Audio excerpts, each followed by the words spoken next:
સર્વે ભવતુ સુખિનઃ, સર્વે સંતુ નિરામયાઃ, સર્વે ભદ્રાણિ પશ્યન્તુ, મા કશ્ચિદ્ દુઃખ ભાગ ભવેત. ઓમ શાંતિ શાંતિ શાંતિ શાંતિ. ગુણાતીતોક્ષરં બ્રહ્મ ભગવાન પુરુષોત્તમઃ, જનો જાનિદં સત્યમ મુચ્યતે ભવબંધનાत्. શ્રી સ્વામિનારાયણ ભગવાનની જય. અક્ષર પુરુષોત્તમ મહારાજની જય. ગુણાતીતાનંદ સ્વામી મહારાજની જય. પ્રમુખ સ્વામી મહારાજની જય. પ્રગટ ગુરુ હરિ મહંત સ્વામી મહારાજની જય. સુરત અક્ષરધામ મહોત્સવની જય.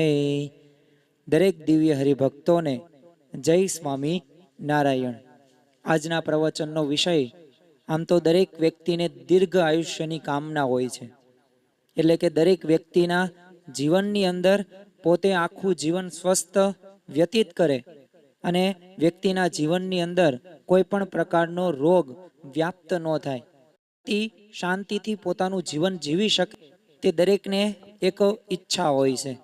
તો આજના પ્રવચનની અંદર આપણે દરેક વર્ગ સમૂહને, એટલે કે બાળકથી લઈને વૃદ્ધ સુધી દરેક વ્યક્તિને લાગુ પડે. આમ તો દરેક મુદ્દા દરેકને લાગુ પડે જ છે, પરંતુ આ મુદ્દો કેમ અગત્યનો છે? કારણ કે ગુજરાતીની અંદર કહેવત છે આરોગ્ય બાબત કે પહેલું સુખ તે જાતે નર્યા. એટલે કે પહેલું સુખ આપણું કયું? તો આપણે પહેલા જાતે સ્વસ્થ રહીએ, એટલે કે આપણું સ્વાસ્થ્ય સારું રહે, એ દરેકનો ઉદ્દેશ જોવા મળે છે. તો આજના પ્રવચનની અંદર આપણે મિતાહાર એટલે શું, દુનિયાની અંદર લોકો કેટલું દીર્ઘ આયુષ્ય જીવન જીવે છે અને મિતાહાર રાખવાથી આપણા જીવનની અંદર ફાયદાઓ કેવા કેવા થાય છે. સાથે સાથે મિતાહારનો અર્થ તો જોશું જ, તે પણ એક શાસ્ત્રીય દ્રષ્ટિકોણથી પણ સમજવાનો પ્રયત્ન કરીશું. અને જો આપણા જીવનની અંદર અત્યારના આજની પરિસ્થિતિની અંદર આ કેટલું જરૂરી છે તેની પણ આપણે અગત્યતા સમજવાનો પ્રયત્ન કરીશું. અને જો તમારા જીવનની અંદર મિતાહાર ન હોય તો પછી પણ કેવા નુકસાનો થાય છે તે પણ સમજવાનો પ્રયત્ન આજે આપણે કરીશું. સૌપ્રથમ તો આપણે આ મિતાહારનો અર્થ સમજવો પડે. મિત એટલે શું? તો મિત એટલે કે મર્યાદા, અને આહાર એટલે કે ખોરાક. દરેક વ્યક્તિને આજે ખોરાકની જરૂર પડવાની જ છે. હવે મિતાહારનો શબ્દ કેવો થાય છે? તો મિતાહાર એટલે કે એવો આહાર કે જે વધારે પણ ન હોય અને ઓછો પણ ન હોય. એટલે કે એનું સંતુલન જળવાવું પડે, એનું બેલેન્સ જળવાવું પડે. યોગ્ય માત્રાની અંદર જે લેવાયેલો પૌષ્ટિક આહાર છે, ખોરાક છે, તે પછી શારીરિક હોય કે પછી માનસિક રીતે હોય, એ ખૂબ ઉપયોગી ખોરાક એને મિતાહાર તરીકે ઓળખવામાં આવે છે. મિતાહારનો અર્થ જ થાય છે કે મર્યાદામાં ખોરાક લેવો. તો મર્યાદામાં ખોરાક લેવાથી ફાયદાઓ શું થાય છે? તો સૌપ્રથમ આપણે દીર્ઘ આયુષ્યનું એક રહસ્ય જાણીએ. અને દીર્ઘ આયુષ્ય રહસ્ય એ જ છે કે મિતાહાર તે વ્યક્તિઓના જીવનની અંદર જોવા મળે છે. ઇંગ્લેન્ડની અંદર થોમસ પાર નામનો એક વ્યક્તિ, હવે પોતે મિતાહારનો કેટલો સંયમી વ્યક્તિ કે વધારે પણ ન જમે, ઓછું પણ ન જમે. તો તમને આશ્ચર્ય થશે કે વ્યક્તિઓ 80, 90, 100 વર્ષ કોઈક જીવે તો વધારેમાં વધારે બધાને ગમે અને છાપાની અંદર પણ આવે. તો આ ઇંગ્લેન્ડનો થોમસ પાન નામનો વ્યક્તિ 152 વર્ષ સુધી જીવ્યો અને 152 વર્ષ પૂરા થયા પછી તેનું મૃત્યુ થયું. આવો જ એક ઇટાલીના એક મહાપુરુષ જોસેફ રિગલ્ટન પોતે 160 વર્ષ સુધી લાંબુ જીવ્યા હતા. તો જો આપણને એવું લાગતું હશે કે આ બધું મિતાહાર કરવાથી ખોટું છે, જીવી ન શકીએ દીર્ઘ આયુષ્ય લાંબુનો, પાછું સ્વસ્થ આયુષ્ય, આવા ઉદાહરણો ઉપરથી આપણને ખબર પડે કે માણસ ધારે તો દીર્ઘ આયુષ્ય જીવી શકે છે. અમેરિકાનો એક મહાન માણસ અને એનું નામ છે મેલેશેની, એ તો 187 વર્ષ સુધી જીવેલો. તો જો આવા 2-3 ઉદાહરણો નહીં, પરંતુ તમને આવા ઘણા બધા ઉદાહરણો, પણ આ બધા ઉદાહરણો ઘણા ગાંઠિયા છે. એટલા બધા પ્રમાણમાં વધારે જોવા નથી મળતા. એનું કારણ એ શું છે કે આજનો વ્યક્તિ સંયમ ભૂલ્યો છે, મિતાહાર શબ્દ ભૂલ્યો છે. મર્યાદામાં ખોરાક લેવો તે એના ગણતરીમાં આવતું નથી. તો આટલું બધું લાંબુ આયુષ્યનું રહસ્ય શું છે? તો આટલું બધું લાંબુ આયુષ્યનું રહસ્ય છે કે એને સંયમપૂર્વક આહાર સંયમથી લીધેલો છે. અને જ્યારે આપણને કોઈક આહાર ખોરાક આપણને મનગમતી આઈટમ હોય અને આપણને આપવામાં આવે તો જ્યાં સુધી આપણું પેટ મોઢું ના પાડે ને ત્યાં સુધી આપણે જમીએ છીએ. પરંતુ આ દુનિયાના આ મહાનુભાવો લાંબુ જીવી શક્યા તેનું જો કોઈ મુખ્ય કારણ હોય ને તો સંયમપૂર્વક આહાર. તો એમના દીર્ઘ જીવનનું રહસ્ય એ છતું કરતા તેઓ જણાવે છે કે અમે કાયમ છે ને ભૂખ કરતા ઓછું ભોજન લેતા હતા અને પેટને ખાલી રાખવાનો અમારો સ્વભાવ અમે બનાવ્યો હતો. જ્યારે આપણાને પૂછવામાં આવે કે તમે કેવો સ્વભાવ બનાવ્યો તો આપણે વધારે ખાવાનો સ્વભાવ બનાવ્યો હશે. પરંતુ આ બધા મહાનુભાવોએ આપણને સૌ કોઈને જણાવ્યું કે તમે ખોરાક સંયમપૂર્વક લેશો અને પેટને ખાલી રાખવાનો તમે સ્વભાવ બનાવશો તો તમે પણ લાંબુ આયુષ્ય જીવી શકશો. એનું વિરુદ્ધની અંદર આપણે ઉદાહરણ જોઈએ તો થોડાક વર્ષો પહેલા અમદાવાદમાં રહેતા બે ભાઈઓનો કિસ્સો આપણે જાણવો જોઈએ.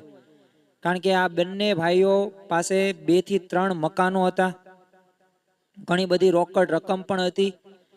હવે તમને આશ્ચર્ય થશે કે આ બંને ભાઈઓની ટેવ કેવી ખાવામાં, તો વધુ પડતો ખોરાક લે.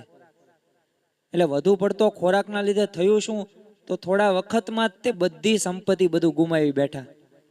અને એમનો ખોરાક તો આમ અધધ કહી શકાય ને એટલો બધો હતો. તો કઈ રીતે, તો 1 ટકે આપણે 2, 3, 5 રોટલી ખાઈએ તો એ 1 ટકે 40-50 રોટલી આમ ઘડીકમાં રમતા રમતા ખાઈ જાય. અને સાંજે લગભગ આમ ભાખરી 75 થી તો 100 આમ ભાખરી પૂરી આવું બધું ખાઈ જાય. અને બંને ભાઈઓ જ્યારે પણ હોટલમાં જાય અને જમવા બેસે ત્યારે હોટલ વાળો 1 ટક જ જમાડે, બીજી વખત પ્રેમથી ના પાડી દે અને ચોખ્ખી જ ના પાડી દે કે હવે તમારે અમારી હોટલમાં આવવું નહીં. તો બોલો, અતિ આહારના લીધે એને મકાન પરથી રસ્તા ઉપર આવી ગયા.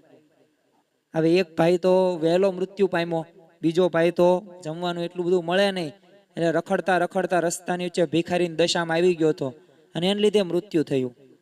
તો જો આવી રીતે આવા 1-2 ઉદાહરણ નહીં પણ આવા તો કેટલાય ઉદાહરણો છે કે વધુ પડતા ખોરાકના લીધે તેમનું મૃત્યુ પણ થયું છે અને સ્વસ્થ જીવન પણ નથી જીવી શક્યા.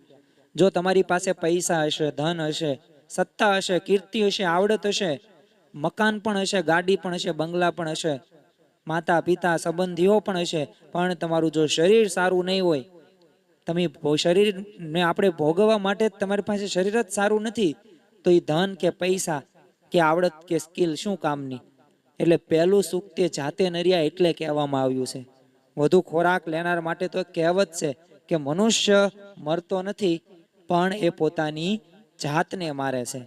અને આપણે જો ધીમે ધીમે આવી રીતે જાતને મારતા હશું તો લાંબુ આયુષ્યની તો વાત સાઈડમાં રહી, પરંતુ આપણે સ્વસ્થ જીવન પણ નહીં જીવી શકીએ. 21મી સદીની અંદર રહીએ છીએ. અત્યારે માણસે ઘણું સંશોધન કર્યું, પરંતુ સંશોધન કરવામાં આટલા બધા ફાસ્ટ ફૂડ તમે જુઓ, આજની તમે લાઈફસ્ટાઈલ તો જુઓ કે ફાસ્ટ ફૂડ હોય, પછી ઓવર વેઇટિંગ હોય, અનિયમિત ખોરાકથી આપણી ભરેલી લાઈફસ્ટાઈલ છે. દરરોજનું રૂટીન એવું છે તો પછી આપણે બીતાહાર સામાન્ય યોગ્ય સમયે યોગ્ય માત્રાની અંદર અને પૌષ્ટિક અને સાત્વિક આપણે ખોરાક લેવાનો છે.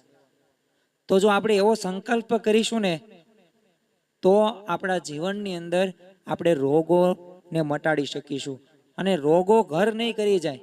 બાકી જો ગમે એ રીતે ગમે તે ખાધું ગમે તે સમયે, જો અત્યારે આપણે જમવાના સમય ફિક્સ નથી, આપણે અત્યારે કોઈ પણ પાણી પીવાનો સમય પણ ફિક્સ ન હોય, જમવાનો તો વાત જ ક્યાં કહેવી. તો આવી રીતે આપણા જીવનને આપણે બરબાદ કરી રહ્યા છીએ. થોડોક શાસ્ત્રીય દ્રષ્ટિકોણથી પણ સમજવાનો પ્રયત્ન કરીએ કે શ્રીમદ ભગવદ્ ગીતાની અંદર શ્રી કૃષ્ણ ભગવાન અને અર્જુન વચ્ચેનો સંવાદ છે. તો એની અંદર ભગવદ્ ગીતાની અંદર 6ઠા અધ્યાયની અંદર શ્રી કૃષ્ણ ભગવાન 16મા અને 17મા શ્લોક વાંચવા જેવો છે, મિતાહાર સંદર્ભે જ કીધેલું છે.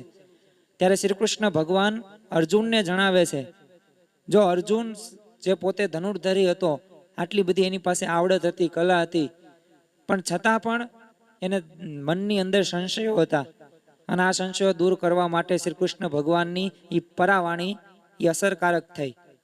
તો ત્યારે શ્રી કૃષ્ણ ભગવાનના 6ઠ્ઠા અધ્યાયમાં 16મા અને 17મા શ્લોકમાં જણાવે છે કે નાત્ય સર્તોસ્તુ યોગોસ્તિ ન ચૈકાંત મનસ્તત ન ચાતિ સ્વપ્નશીલસ્ય જાગ્રતો નેવ ચાર્જુન. શું કહેવા માગે છે શ્રી કૃષ્ણ ભગવાન અર્જુનને?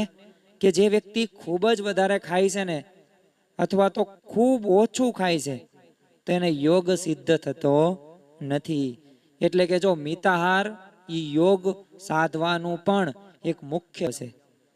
આપણે સારામાં સારું ભણવું છે, આપણે ત્યાગી શીવી, આપણે ગૃહસ્થ શીવી, આપણે કોઈ પણ ક્ષેત્રની અંદર આગળ વધવું છે, તો આગળ વધવા માટે મિતાહાર જરૂરી છે. તો શ્રી કૃષ્ણ ભગવાન પણ અર્જુનને આ જ જણાવે છે કે તારે યોગ સિદ્ધ કરવો હોય તો યોગ સિદ્ધ કરવા માટે તારે વધારે પણ નથી જમવાનું, ઓછું પણ નથી જમવાનું, પણ મિતાહાર યોગ્ય આહાર લઈને આગળ વધવાનું છે, તો યોગ સિદ્ધ થશે. તો દરેકને આજે દરેક ક્ષેત્રની અંદર આગળ વધવું છે, તો એ વધવા માટે પણ મિતાહાર જરૂરી છે. જો આપણે વધુ પડતો ખોરાક આપણા જીવનની અંદર ગ્રહણ કરીએ અને વધુ પડતું ખાઈએ તો કેવા કેવા નુકસાનો થાય. તો પહેલું જ એક નુકસાન થાય, અને જે કોઈને ગમે નહીં, અને જેનું નામ છે રોગ. આપણે એક રોગોના સમૂહને આમંત્રણ આપીએ છીએ વધારે પડતો આહાર લેવાથી. કઈ રીતે? કારણ કે ખાવધરાપણાને લીધે છે ને આપણું જે પાચન તંત્ર હોય, આ પાચન તંત્ર બગડે છે. કેવી રીતે બગડે છે? કોઈ પણ વધારે ખોરાક તમે પૂરતા પ્રમાણમાં એ પચતો નથી, અને અપચાને લીધે શું થાય છે? પેટના રોગો છે, વાત, પિત્ત, કફ, આ મુખ્ય 3 છે. પણ આ બધું થાય છે ક્યાંથી? આ બધું આપણા ખોરાકથી થાય છે. તો અપચાને લીધે એ આપણે રોગોને આમંત્રણ આપીએ છીએ.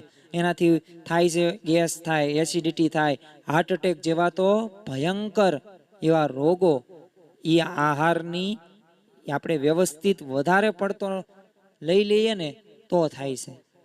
તો ભૂમિકા અગત્યની ભજવે છે. એવું કહેવામાં આવે છે કે આપણે દાબી દાબીને ખાધા પછી 2 કલાકમાં હાર્ટ એટેકની સંભાવનાના 4 ગણો વધારો થઈ જવાનું એક તારણ પણ બહાર પાડ્યું છે. તો હાર્ટ એટેક જે વ્યક્તિઓને આવે છે, તો એનું એક કારણ આ પણ છે કે અતિ આહાર લે છે. એટલે કે એના લીધે રોગ એના જીવનની અંદર આવે છે. અને પાછા આ બધા રોગો પણ કેવા છે? હઠીલા છે.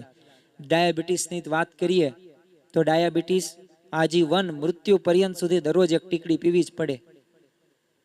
પછી કોઈ પણ તમે હાર્ટ એટેક જુઓ, એસિડિટી જુઓ, ગેસ જુઓ, તો આમાં તમારે દરરોજ ટીકડી પીવી પડે, મટે જ નહીં. એકવાર આ રોગો ઘર કરી જાય પછી તમારે દવા ગોળીઓ એની ઉપર જ જિંદગી આખી વ્યતીત કરવી પડે. તો આપણે એની સામે જો આપણે મિતાહાર રાખીએ અને સ્વસ્થ આપણું જીવન બનાવવું હોય તો આપણે વધુ પડતો ખોરાક ન લેવો જોઈએ. બંગાળના એક ખ્યાતનામ ડોક્ટર, નામ એમનું બિધાન ચંદ્ર રોય, એ તો ઘણી વખત મિતાહાર સંદર્ભે કહેતા વધુ પડતો ખોરાક લઈએ તો કે 80% તો કરતાં વધુ માણસો તો વધુ પડતો ખોરાક ખાવાને કારણે બીમાર પડે છે. તાવ આવ્યો, ડોક્ટર પૂછે શું ખાધ્યું, આપણે કંઈક કહેશું ગળું તીખું, અથવા તો બહાર રખડવા ગયા હતા, આપણને ગળામાં બળે છે, કહેશે ડોક્ટર શું ખાધ્યું, તરત હાથ બોલશે, તરત આપણે શું કહેશું? છાશ ઠંડી ઠંડી પીધી અને આઈસ્ક્રીમ ખાધો, ગોળા ખાધ્યા. અથવા તો એસિડિટી તમે કહો છો તો કહેશે શું ખાધું? તો બહાર હોટલમાં જમવા ગયા હતા, શું જમ્યા હતા? તો મંચુરિયમ જમ્યા હતા, પંજાબી શાક જેમાં હતા, ટેસ્ટફુલ, તીખું. તો બધું આપણે આ જ કહેશું, અને આનાથી લીધે જ તે અમુક રોગો થાય છે. સ્વર્ગસ્થ વડાપ્રધાન તો પંડિત જવાહરલાલ નહેરુ એકવાર એક અન્ન સમસ્યા પર સંસદમાં કીધું તેમને કે આપણા દેશમાં છે ને જ્યાં એક બાજુ ભૂખમરો છે ને ત્યાં બીજી બાજુ કેટલાક લોકોને પાછું જરૂરિયાત કરતા વધુ ખાવાની આદત પડી ગઈ છે, અને એ ભારત દેશની અંદર એ એક પ્રકારની એક સમસ્યા છે. તો આ શા માટે કીધું? કારણ કે આ સમસ્યા હતી, અને અત્યારે પણ આવું જ કંઈક બને છે આપણા જીવનની અંદર. તે આવા લોકો ઘણા જોવા મળશે કે જે અનલિમિટેડમાં જમવા જશે પણ એટલું બધો બગાડ કરશે. કોઈક ધર્મસ્થાનોની અંદર જશે તો ત્યાંય બગાડ કરશે, પણ જ્યારે ઘરે તો 5 વખત માગશે પણ કોઈ દિવસ થાળીમાં હેઠું નહીં મૂકે, જ્યારે બહાર અન્નનો બગાડ કરો છો. તો આ એક પ્રકારનું એક આપણું એક બેદરકારી કહેવાય, અને આના લીધે ઘણા બધા લોકોને જમવાનું પણ 3 ટાઈમ મળતું નથી. મોટું નુકસાન થાય છે કે આપણા જીવનની અંદર કોઈને આળસ ગમતી નથી, એટલે કે પ્રમાદ ગમતો નથી, પણ છતાં આપણા જીવનની અંદર આળસ આવે છે.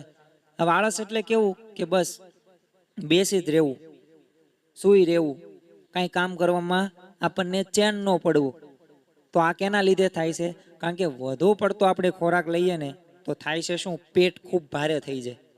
અને પેટ ખૂબ ભારે થઈ જાય એટલે પચવામાં તો વિપુલ પ્રમાણમાં લોહીના જથ્થાની જરૂર પડે જઠરમાં.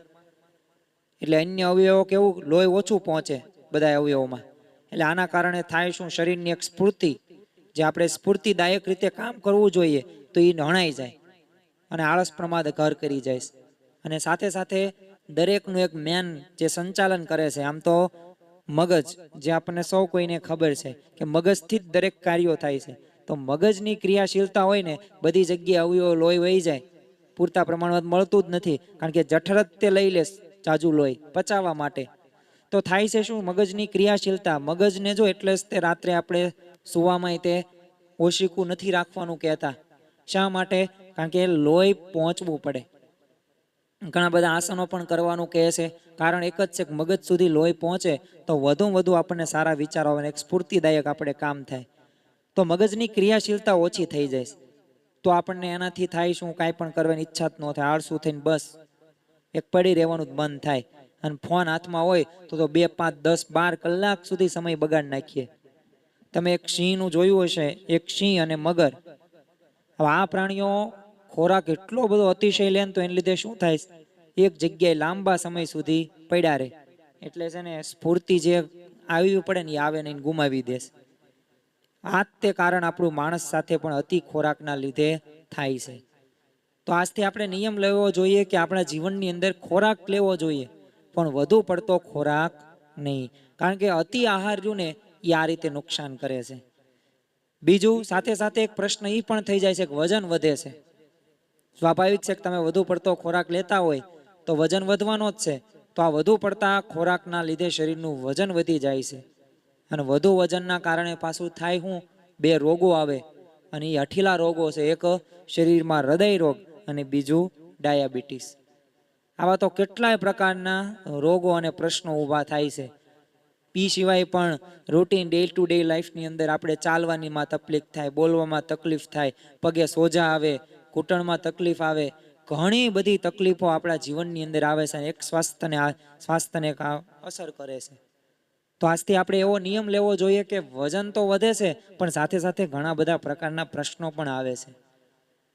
અને ચોથું એક નુકસાન છે અને એ છે સ્વાદેન્દ્રિયની લોલુપતા વધે છે. સ્વાદેન્દ્રિય એટલે શું? સ્વાદ. વધુ પડતો ખોરાક તમે જમો એટલે સ્વાભાવિક છે કે જીભની લોલુપતાના કારણે શું થાય? ખારું, ખાટું, તીખું, તળેલું જે આપણે રસો આપ્યા છે એ આ ખાવાની વારે વારે આપણને ઈચ્છા થાય. પછી આપણે ઘરની વાનગીથી આપણને સંતોષ ન મળે. એટલે જો ઘણા બધા તમે લોકો જોયા હશે કે ઘરે ગમે એવું જમવાનું સારું ન બનાવે ને એને સ્વાદ ન આવે, સંતોષ ન થાય, એટલે હોટલમાં આટા ફેરામાં વધી જાય. કોઈક ઓફિસમાં ગયા હોય અને રાત્રે કંઈક નાસ્તો કરીને આવે ને ઘરે એમ કે મને આજ ભૂખ નથી લાગી, પણ ભૂખ લાગી ન હોય પણ એ જમીન આવ્યો હોય અને એ ઘરે કહેવાય નહીં, કે તો ખીજાય. તો આવા અનિષ્ટો પણ એના કારણે સર્જાય છે. ઘરમાં ઝઘડાય થાય, કંકાસય થાય અને એમાંથી ઘરમાં પણ અશાંતિ થાય છે અને વ્યક્તિગત જીવનમાં તો એનાથી નુકસાન જ થાય છે. એક ગૃહસ્થના ઘરે છે ને પીરસતી વખતે એક પત્નીથી છે ને પતિની થાળીમાં રોટલી ઉપર દાળનો એક છાંટો પડ્યો. હવે પતિ તો ગુસ્સાવાળો હતો એટલે પતિનો ગુસ્સોમાં આસમાને ચડી ગયો. ન કહેવાના એવા વેણો કીધા. પણ આ બંને વચ્ચે ઝઘડો શરૂ થયો, પણ પતિને જે મારવાનું શરૂ કર્યું ને એ જ વખતે એનો સાળો ઘરમાં પ્રવેશ કર્યો અને બનેવી આવ્યા ને પોતાની બહેનને મારે છે ને એ જોયું એટલે આ ગુસ્સે થઈ ગયો. તરત એને પોલીસને ફરિયાદ કરી અને કેસ કર્યો. તો બોલો, બનેવીને 7 માસની જેલ થઈ. હવે એક દાળમાં છાંટો પડ્યો, એમાં શું થઈ ગયું? ગમે એવું તમે સારું ખાવ બધું જ પેટમાં જ જવાનું છે. બધું એક પ્રકારનું ખીચડી તમે કયો એવું જ થવાનું છે. કોઈ તમે રોટલી નાખો તો અલગ જગ્યાએ રહેશે, તમે આઈસ્ક્રીમ તો અલગ જગ્યાએ તમે પછી સ્વાદ લેશો નહીં, બધું ભેગું જ થવાનું છે. આ તો આપણો સ્વાદ રહ્યો ને આ વ્યક્તિને બધાડે છે. તો આ સ્વાદની લોલુપતાના લીધે આવા ઘણા બધા દુઃખો આવે છે અને પરિણામો આવે છે. જો માછલા હોય ને એની જીભમાં તે આવી લોલુપતા હોય છે. એટલે ઘણી વખત તમે જો મમરા નાખો, ડાળિયા નાખો તો એ તો ખાય, લોટ ઘણી વખત તો કાંટા સહિત લોટ હોય ને એ તે ગળી જાય અને એ લીધે મૃત્યુ પામે છે. એટલે જ તે શ્રીજી મહારાજે આમ તો વચનામૃત અને શિક્ષાપત્રી મુખ્ય ધર્મગ્રંથો જે શ્રીજી મહારાજના વાણી છે, તો શ્રીજી મહારાજે શિક્ષાપત્રી લખી, એમાં શિક્ષાપત્રીની અંદર મિતાહાર સંદર્ભે પણ તેમણે જણાવ્યું કે સર્વે ઇન્દ્રિયોને જીતવાની વાત તેમણે કરી છે. 5 કર્મેન્દ્રિયો, 5 જ્ઞાનેન્દ્રિયો, 11મું મન. તો શબ્દ, સ્પર્શ, રૂપ, રસ, ગંધ, હાથ, પગ, નાક, આ બધું ઇન્દ્રિયો બધા આવશે. તો આ બધી ઇન્દ્રિયોને જીતવાની વાત કરી, પણ એમને એક વાત એ કીધી કે રસનાને વિશે તેને તો વિશેષ કરીને જીતવી. કારણ શું હતું? કારણ કે એક રસના જીતવાથી છે ને બીજી બધી ઇન્દ્રિયો જીતાઈ જાય. તો જો પ્રમાણસર આપણે ખાવામાં આવે ને તો રસના જીતવાનો સંભવ વધુ રહે છે. નેચર ક્લોર પુસ્તક એક છે, સરસ મજાનું મિતાહાર સંદર્ભેનું છે. એમાં લેખક એના છે રેડી મેલેટ. તેઓ લખે છે કે the greatest enemy of the health and long life is over eating. એટલે કે અર્થાર્થ જે દીર્ઘ આયુષ્ય અને આરોગ્યનો મોટો કોઈ શત્રુ હોય ને તો ઓવર ઇટિંગ છે. ઓવર ઇટિંગ એટલે કે વધુ પડતો આહાર. અને આ વધુ પડતો આહાર રહ્યો ને એ વ્યક્તિને મારે છે. એટલે તે મનુસ્મૃતિની અંદર પણ સરસ મજાનું મિતાહાર સંદર્ભે લખેલું છે કે અતિ ભોજન કરવું ને એ તો આરોગ્યને નાશ કરનારું છે. તો કોઈને આરોગ્ય આજે બગાડવું નથી, દરેકને આરોગ્ય સુધારવું છે. પરંતુ આરોગ્ય જો કોઈ બગાડતું હોય ને તો અતિ ભોજન છે. બીજું ઉંમરને ઘટાડનારું છે અને સાથે સાથે નરકમાં પણ લઈ જનારું કોણ છે? આ વધુ પડતો ખોરાક. પાપરૂપ પણ છે અને લોકમાં નિંદા પાત્ર છે. તમારું શરીર મોટું હોય તો શું બધા રાજી થશે? ઘરના પણ રાજી થશે નહીં. લોક નિંદા પાત્ર છે. એટલે આવી કુટેવને એને ચોક્કસ છોડવી જોઈએ. તો મનુસ્મૃતિની અંદર પણ આ વાક્ય ઉલ્લેખ કરવામાં આવ્યો છે. જો આ બધા ધર્મ ગ્રંથોની અંદર આપણને દરેક બાબતોનું માર્ગદર્શન છે, પણ આ માર્ગદર્શનને જ્યારે જીવનમાં ઉતારવામાં આવે ને તો વાસ્તવિક પરિણામ આપણને પ્રાપ્ત થાય છે. વિશ્વવંદનીય પ્રમુખ સ્વામી મહારાજ પણ આપણને ખોરાક સંદર્ભે કહેતા કે કમ ખાના ઓર ગમ ખાના. કમ ખાના એટલે ઓછું ખાઓ અને ગમ ખાઓ, બહુ વધારે ન ખાઓ. ગમ એટલે કે સહન કરી લેવું, જતું કરવું, એટલે આમ ભૂલી જવું, લેટ ગો કરવું. તો કમ ખાવાનું પ્રમુખ સ્વામી મહારાજ પણ જણાવે છે. અને મહંત સ્વામી મહારાજના જીવનની અંદર તો આપણને સાક્ષાત સાંગોપાંગ જોવા મળે છે કે 40 વર્ષ સુધી જેમ ગુણાતીતાનંદ સ્વામી મહારાજે ઈ રોટલો અને છાશ ખાધી છે ને, એમ મહંત સ્વામી મહારાજ પણ પરવળનું શાક, મગ આવું જ ખાધેલું છે. તો જો સ્વાદની મિતાહાર તેમના જીવનની અંદર જોવા મળે છે, એટલે તેઓ સ્વસ્થ છે. તો એમ આપણે પણ સ્વસ્થતા માટે જરૂરી છે. અને જો તમે સ્વસ્થ હશો તો જ દરેક કાર્ય કરવાનું પણ તમને ગમશે. અને દરેક કાર્ય આપણને કરવાનું ગમશે તો જ આપણે ધ્યેય સિદ્ધિ સુધી પહોંચી શકીશું. સાથે સાથે મિતાહારના હવે આપણે લાભોની પણ વાત કરીએ કે જો આપણે મિતા રાખીશું તો આપણા જીવનની અંદર કેવા લાભો થાય. તો પહેલો જ એક મોટો લાભ થાય અને જે છે શારીરિક આપણું આરોગ્ય. એટલે કે જે પાચન શક્તિ હોય ને એમાં સુધારો થાય છે. અને શરીરની અંદર જે આપણે થાકવી સીવી, જે અમુક બીમારીઓ આવે છે, રોગો આવે છે, એનાથી આપણે દૂર રહીએ છીએ. એટલે કે પૈસાનો તો બચાવ થાય છે, પણ એક સ્ફૂર્તિ આપણા જીવનની અંદર રહેશે. સાથે સાથે શારીરિક સાથે માનસિક શાંતિ પણ રહેશે. કારણ કે સાત્વિક અને તમે મર્યાદિત આહાર ખાઓ ને તો મનને શાંત કરે છે. અને મન એક વખત શાંત થાય એટલે આપણા જીવનની અંદર એકાગ્રતા આવે, એટલે કે કોન્સન્ટ્રેશન આવે. અને કોન્સન્ટ્રેશન એક વખત વ્યક્તિના જીવનની અંદર આવે એટલે તે ધારે ને તે કાર્ય કરી શકે. અને ત્રીજો મહત્વનો લાભ છે આધ્યાત્મિક પ્રગતિ. આધ્યાત્મિક પ્રગતિ એટલે કે દરેક વ્યક્તિએ 4 પ્રકારના પુરુષાર્થ જીવન પર્યંત સુધી કરવાના હોય છે, જે છે ધર્મ, અર્થ, કામ અને મોક્ષ. મોક્ષ એટલે કે આધ્યાત્મિક પ્રગતિ. તો જો ખોટું ખાવાથી આપણું ચિત્ત કેવું થાય? દૂષિત થઈ જાય. પરંતુ જ્યારે મિતાહાર આપણા જીવનની અંદર રાખીશું ને તો આપણું ચિત્ત પાછું પવિત્ર પણ થઈ જશે. અને પાછું ભગવાનમાં પણ ધ્યાન રહેશે. અને ભગવાને જે આજ્ઞા અને નિયમ ધર્મ આપ્યા છે એમાં પણ આપણે આગળ વધી શકીશું. ચોથો એક મોટો લાભ છે જે સંયમની શરૂઆત થશે. સંયમ ખૂબ જ જરૂરી છે. કારણ કે મિતાહાર ઇન્દ્રિય સંયમનું પ્રથમ પગથિયું મિતાહાર છે. કારણ કે ખોરાક ઉપર તમે કાબુ લાવો ને તો એ જીવનના બીજા ક્ષેત્રોમાં પણ આપણે આગળ વધી શકીએ છીએ અને એનાથી આપણા અંદર ઉદ્વગતિ એક પ્રાપ્ત કરી શકીએ છીએ. તો આવા તો ઘણા બધા લાભો છે. પ્રમુખ સ્વામી મહારાજ હંમેશા કહેતા કે ખાવા માટે જીવવાનું નથી, પરંતુ જીવવા માટે ખાવાનું છે.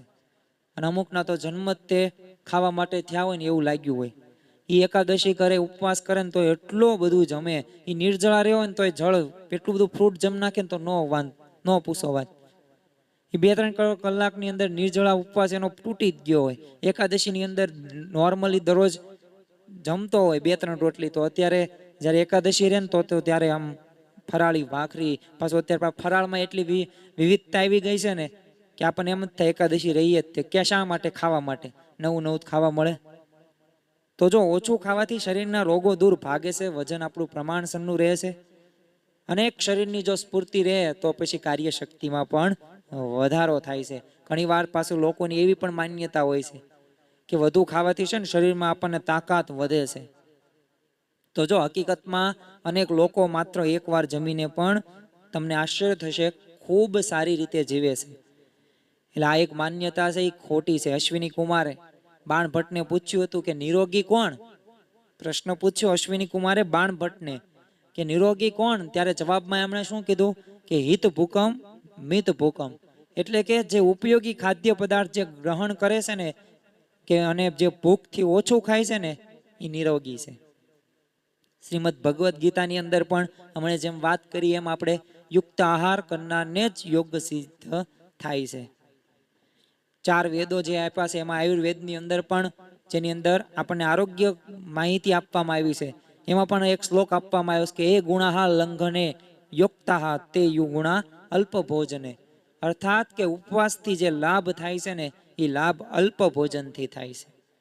તો જો આપણને આપણા વેદો પણ કહે છે કે પેટનો અડધો ભાગ આહારથી ભરો. અડધો ભાગ કેવો? આહારથી. 1 ભાગ પાણીથી અને 1 ભાગ હવાથી. અને આપણે શું કરીએ છીએ કે પાણીનો ભાગ તો 1 ભાગ ભરીએ છીએ, પણ જે ઓલો 1 ભાગ હવાથી ભરવાનો ને એની જગ્યાએ આપણે કેને ભરી નાખવી છે આહારથી ભરી નાખી. એટલે 75 થી 80% આપણો શરીરનો ભાગ આપણે ખોરાકથી ભરીએ છીએ. તો કઈ ખોરાકમાં કઈ બધાય પોષક તત્વો એ કામ ન આપી, તો જેને જેટલી જરૂર હોય એટલું જ આપણે આપવું જોઈએ.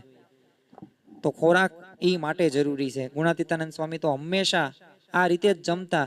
એકવાર છે ને જમ્યા પછી એક છે ને રોટલો વધ્યો હતો, એટલે કોણ ખાશે ને મોટો પ્રશ્ન ઉપસ્થિત થયો. એટલે સૌની વિનંતીથી પછી સ્વામી તો જમી ગયા. પછી કારણ શું હતું? કારણ કે તેઓ ભૂખ કરતા અડધું જમતા હતા ને એટલે એ રોટલો જમી શક્યા.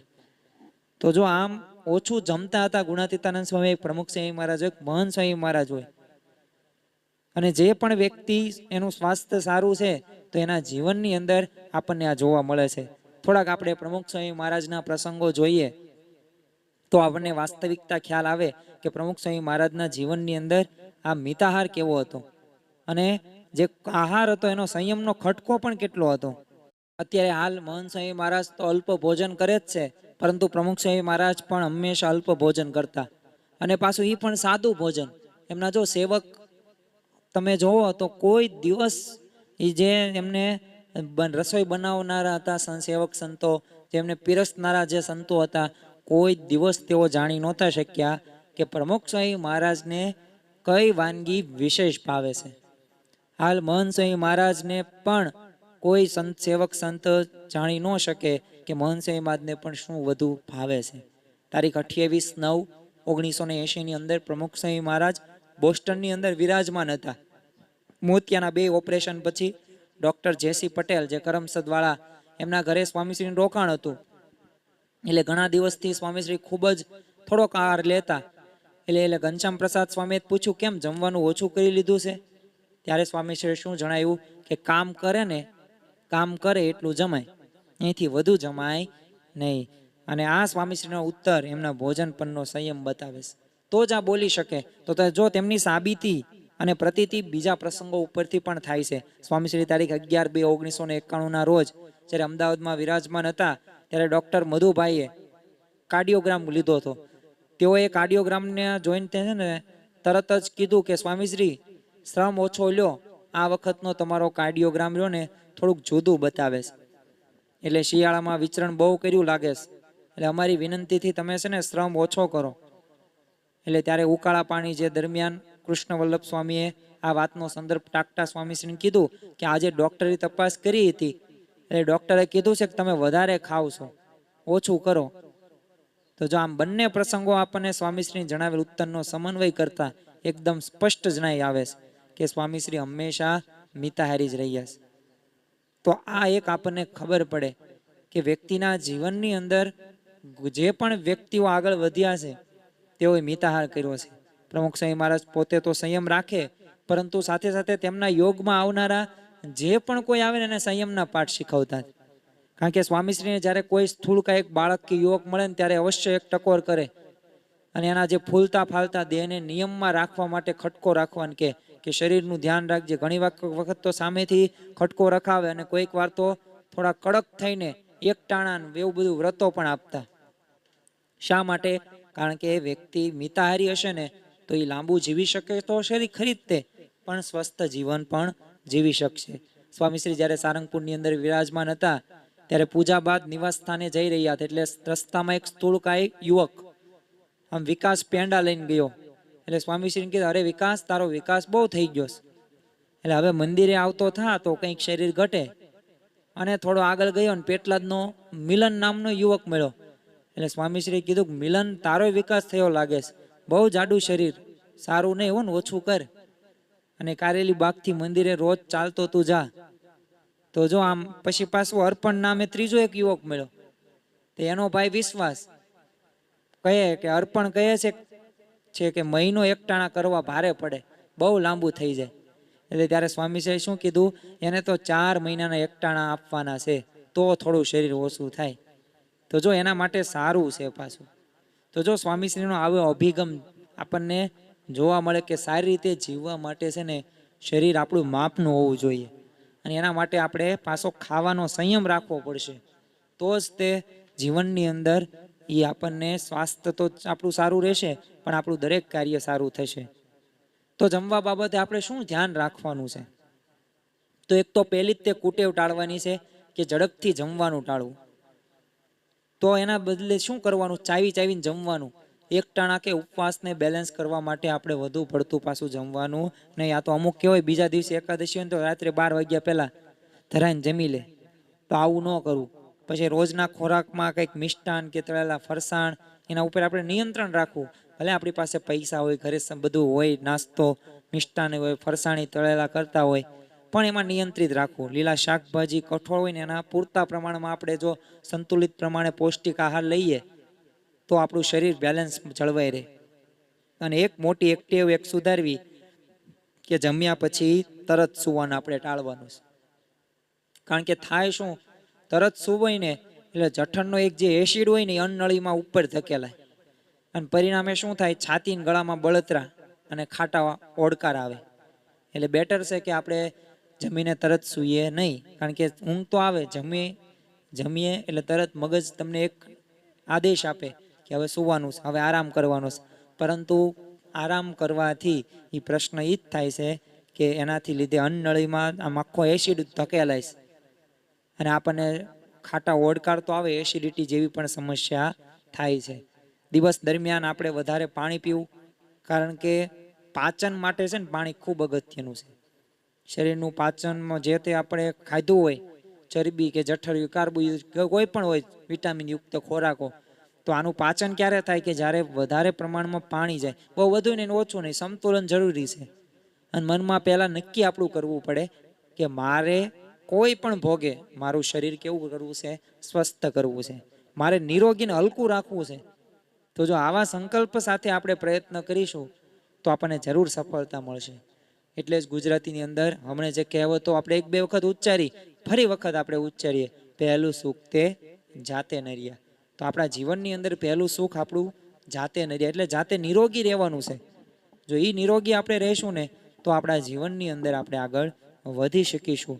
તો કોઈ પણ ક્ષેત્રની અંદર આપણે આગળ વધવું હોય, કોઈ પણ ધંધો હોય કે કોઈ વ્યવસાય હોય કે કોઈ શિક્ષણ એટલે કે અભ્યાસ ક્ષેત્ર હોય, એમાં આગળ વધવા માટે પણ આપણે નિરોગી રહેવું માટે પણ આપણે મિતાહાર જરૂરી છે.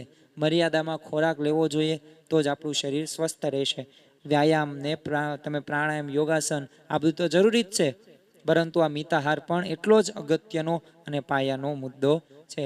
તો મહારાજ સ્વામીના ચરણોમાં પ્રાર્થના કરીએ કે આ તમને મેં જે માહિતી આપી, તો આપણે ભલે પ્રવચન આપણે કહીએ છીએ, પરંતુ એક બાબતે તમારા શરીરની, એક મારા શરીર હોય, એક તમારું શરીર હોય, દરેકના શરીરની એક જે મહત્વની બાબત હતી, જે શરીર, જે આરોગ્ય વાત હતી, તે મેં તમને રજૂ કરી છે. તો આનું પાલન કરવા માટે ભગવાન આપણને બળ, બુદ્ધિ અને શક્તિ આપે, એ જ આજના દિવસે મહારાજ સ્વામીના ચરણોમાં પ્રાર્થના. શ્રી સ્વામિનારાયણ ભગવાનની જય.